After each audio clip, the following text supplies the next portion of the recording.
Dans cette vidéo, on va répondre à la fameuse question « Quel piano numérique choisir ?» Je ne vais pas te donner des réponses vagues ou à la fin, tu ne sais pas trop en fait ce que tu dois prendre. J'ai testé plein de pianos, tu peux les voir ici qui s'affichent. Tu as la page sur mon site, le lien il est en description, tu cliques et tu verras tous les tests que j'ai fait. Mais c'est pas ça qui est le plus important. Moi ce que je veux dans cette vidéo, c'est qu'à la fin, tu saches précisément quel piano acheter et que tu puisses l'acheter le jour même en étant sûr de ton choix. Et pour ça, tu vas voir, on va appliquer un filtre un peu spécial, mais qui est, après mon expérience, beaucoup plus pertinent que le fait de comparer les touchés, les nuances, les enceintes, les options. Tout ça, c'est qu'une perte de temps, tout ça, ça va t'embrouiller plus qu'autre chose. Et t'imagines que si tu compares comme ça, en prenant un seul site, tu peux voir qu'il y a plus de 350 pianos. Comment tu peux faire un choix si tu compares autant de choses avec des pianos que tu peux même pas toucher? Donc même si tu hésites avec 10 pianos, 15 pianos, 20 pianos, tu verras qu'on va appliquer un premier gros filtre pour qu'il te reste maximum 3 pianos. Et quand tu auras au maximum ces 3 pianos, on va appliquer une deuxième technique pour choisir le piano dans les 3. On va déjà commencer par ce qu'il ne faut pas acheter. Pour avoir essayé beaucoup de pianos, à la fois des pianos très haut de gamme, plusieurs milliers d'euros, et à la fois des pianos à quelques dizaines d'euros, je peux te dire que les pianos roulants, tu sais là, le tapis qui se roule, ça, n'y pense pas. Les pianos qui se cassent en deux, c'est joli, c'est stylé, mais n'y pense pas non plus. Les tout petits pianos, un petit peu gadget, tu vois, j'en ai testé ici. Pareil, c'est très gadget, je le recommande éventuellement pour les pianistes qui se déplacent, mais pas en tant que piano principal pour apprendre et jouer du piano. Donc c'est pareil, ça, tu enlèves. Les synthétiseurs, c'est pareil, tu enlèves. Pourquoi? Parce que les touches, elles sont beaucoup plus petites en général. Elles sont très molles, donc pas du tout le même toucher qu'un piano. Parce que le but d'un synthétiseur n'est pas d'avoir un bon toucher et un bon son, c'est d'avoir plein d'options et plein de connectivité. Donc ce n'est pas un piano numérique, c'est bien un synthétiseur. Et parce que souvent, t'as pas de nuances dessus, donc t'as pas d'expressivité. Et si le clavecin est devenu le piano, c'est parce que justement, on a de l'expressivité avec le pianoforte. Donc ça serait un peu dommage de retourner à l'époque du clavecin. Bon, donc ça déjà, ça dégage. Maintenant, on va voir les points qui sont essentiels quand tu prends ton piano et ensuite je t'explique le filtre à appliquer pour choisir le bon piano pour toi. La première chose, c'est le nombre de notes. Alors tu as souvent entendu un peu partout, certains vont dire tel nombre de notes, 88, moins de 88. Chacun a apparemment son idée dessus. Moi je te préconise 88 notes. Pourquoi 88? Parce qu'il y a deux choses. La première, c'est que 88 notes, c'est le nombre de notes qu'a un piano. Donc quitte à apprendre et jouer avec un piano, autant avoir les mêmes dimensions qu'un piano. Pourquoi il y a des pianos qui ont beaucoup moins de notes? Tout simplement pour des coûts. C'est-à-dire qu'à un moment, les constructeurs ont baissé leurs coûts au maximum pour faire des vrais pianos à 88 notes et ils se sont dit comment faire pour encore baisser les coûts? Eh bien, on coupe le piano, une partie, voire des fois une bonne partie, tu as quand même des pianos à 61 touches, donc c'est quand même un bon gros bout qui part. Forcément, ça coûte moins cher, mais on n'est plus vraiment sur un piano. On est sur un piano tronqué. On est un peu sur une roue qui a 3 voitures. Une roue qui a 3 voitures. Une voiture qui a 3 roues. Ça peut éventuellement rouler, mais ça va être un petit peu casse-gueule. La deuxième chose, c'est que même si effectivement une grosse partie des morceaux se joue à peu près au centre du clavier, c'est là où ça sonne le mieux, il y a quand même des morceaux où on va jouer dans les extrémités que tu n'auras pas si tu prends un piano qui n'a pas 88 notes. Il faut dire qu'il y a des morceaux qui vont pas du tout sonner. Si tu les joues par exemple au centre du piano comme ça,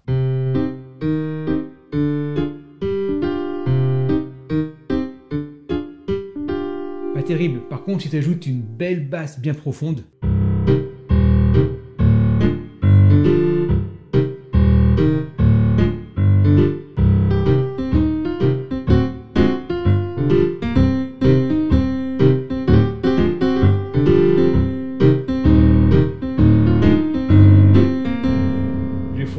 donc tu vois que quand même,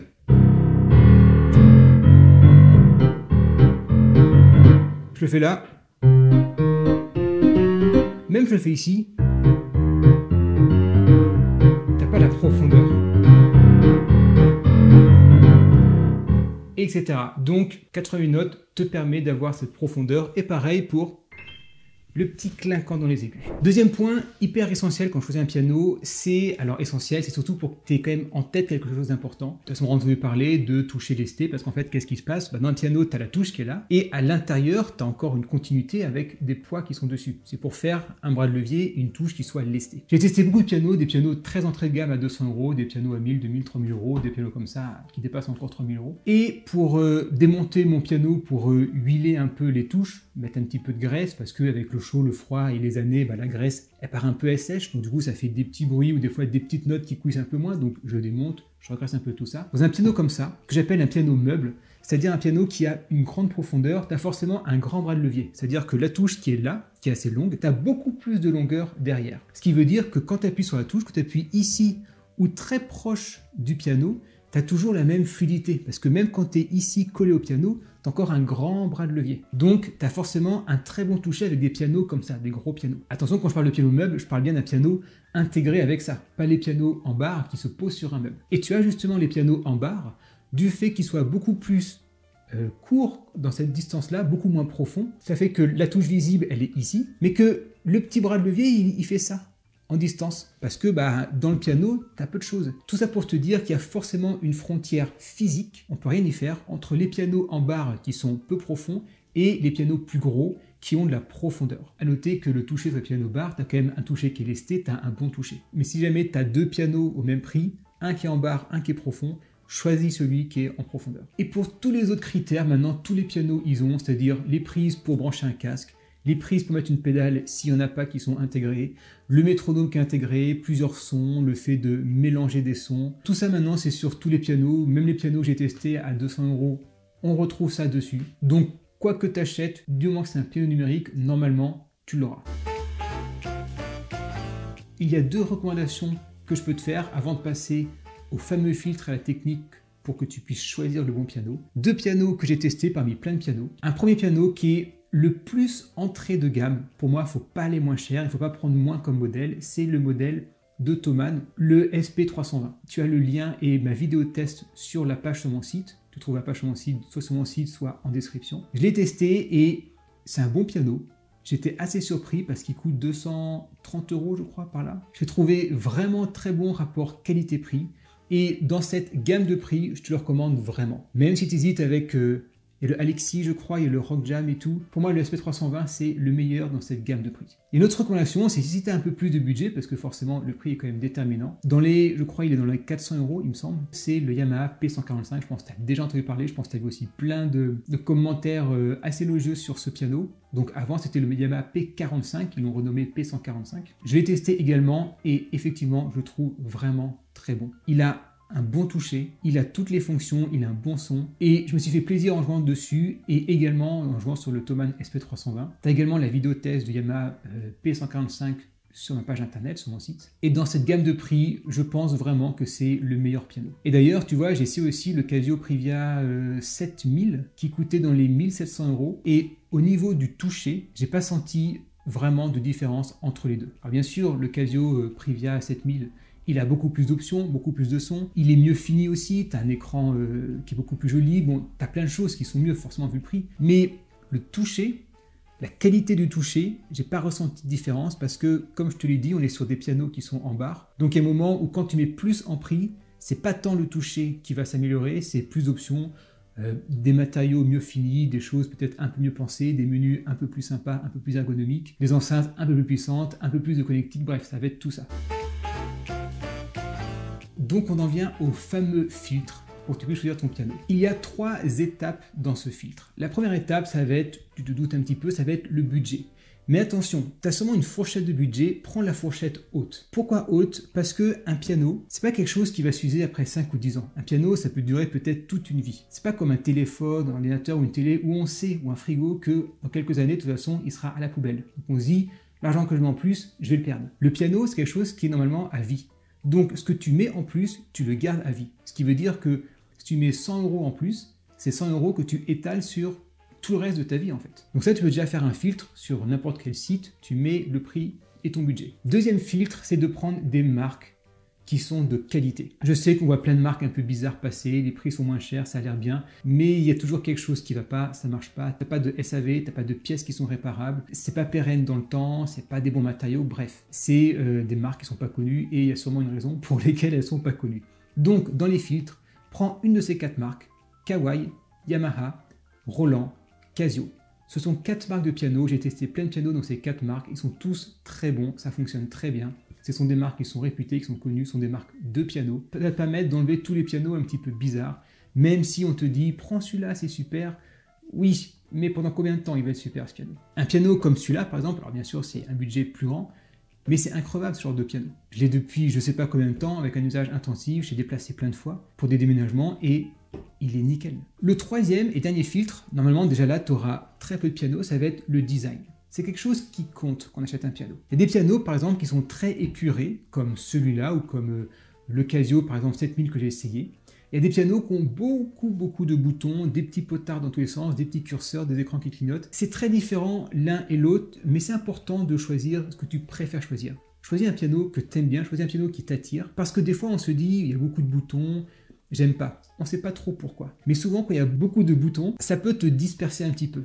Moi, si j'aime les pianos épurés, c'est parce que quand il y a trop de boutons devant moi, de choses qui clignotent, des curseurs, des écrans, ça me distrait, c'est moins immersif, je suis moins dedans. Je préfère avoir juste un clavier et comme ça je suis focalisé sur le piano. D'autres préférant avec beaucoup de boutons. Ce que je veux dire c'est que c'est important que tu prennes un piano que tu aimes bien parce qu'il faut que tu prennes plaisir à t'asseoir devant ton instrument. Il ne faut pas que tu dises ouais il sonne bien mais qu'est-ce qu'il est moche quand même. Donc maintenant tu as maximum 3 pianos où tu peux hésiter.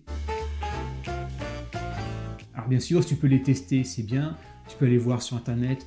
S'il y a des tests, s'il y a des commentaires, il y a des sites d'instruments de musique où tu as plein de commentaires. Mais la dernière chose, le petit hack si tu veux, qui peut être vraiment bien pour que tu puisses prendre une décision, c'est que sur certains sites, les gros sites de vente d'instruments de musique, tu peux renvoyer un piano sous, je sais plus, 14 jours, 1 mois, si bien sûr il n'est pas abîmé et s'il est bien remballé. Ce qui veut dire que si par exemple tu hésites entre 2 pianos et vraiment que tu sais pas, à noter que si tu sais pas, c'est que les deux ce sont des bons choix, parce que quand il y a vraiment un bon choix et un mauvais choix, en général, on le voit tout de suite. Alors que si ton cœur balance entre deux, c'est qu'en fait les deux ils sont bien. Donc de toute façon tu peux pas te tromper. Mais si vraiment tu n'arrives pas à te décider, garde en tête que si tu commandes sur un site et qu'il propose le renvoi de piano, alors tu peux prendre un des 2 pianos, tu l'essayes tranquillement chez toi. Et puis si vraiment ça va pas, tu peux le remballer, le renvoyer et le site il te rembourse. Et ça, ça peut être rassurant de se dire qu'au moins, si jamais je me suis vraiment planté, j'ai une solution de secours. Et un dernier point hyper important, peut-être le plus important, c'est que le plaisir que tu vas prendre à jouer au piano, il ne va pas venir du prix de ton piano, il va venir du fait que tu saches jouer du piano. Tu peux avoir un piano à 5000 €, et si tu n'arrives pas à en jouer, tu n'auras pas de plaisir, tu n'auras que de la frustration. Tu peux avoir un piano à 200 €, si tu sais parfaitement jouer, tu vas t'éclater avec. Donc quand tu achètes un piano, si c'est pour apprendre le piano ou t'améliorer au piano, il faut que tu raisonnes d'un point de vue plus global où tu dis j'ai un budget pour acheter un piano et me former au piano. Il faut mieux dépenser plus dans une formation de qualité comme ce que je propose sur mon site ou un professeur pour apprendre le piano et acheter un piano avec le reste plutôt que de se dire je mets quasiment tout dans le piano et après j'ai plus de quoi me former au piano et je suis devant mon piano et je sais pas trop comment on en joue et j'y arrive pas et je me démotive et ça prend la poussière et je le vends parce que ça arrive quand même souvent. Et pour avoir testé des pianos à 200 €, je me suis éclaté à jouer dessus, véritablement. Donc si tu veux apprendre le piano, ou si tu veux t'améliorer au piano, ou apprendre l'improvisation, tu as toutes mes formations sur mon site, des très belles formations. Et avec ces formations, plus un nouveau piano, tu arriveras à faire ce que tu as envie de faire. Dis-moi en commentaire quel piano tu comptes acheter, et tu penseras à moi quand tu recevras ton piano dans ton carton, tu auras ton cutter dans la main, et tu vas dire, ça y est, c'est le moment, je vais pouvoir déballer tout ça. Avec bien sûr tous les petits bouts de polystyrène qui vont te rester collés partout et qui vont se foutre partout dans la maison. Même en passant l'aspirateur, je te garantis qu'après une semaine, tu vas encore en retrouver par-ci par-là. Et peut-être même après 1 an, tu retrouveras des bouts de polystyrène à côté de ton canapé.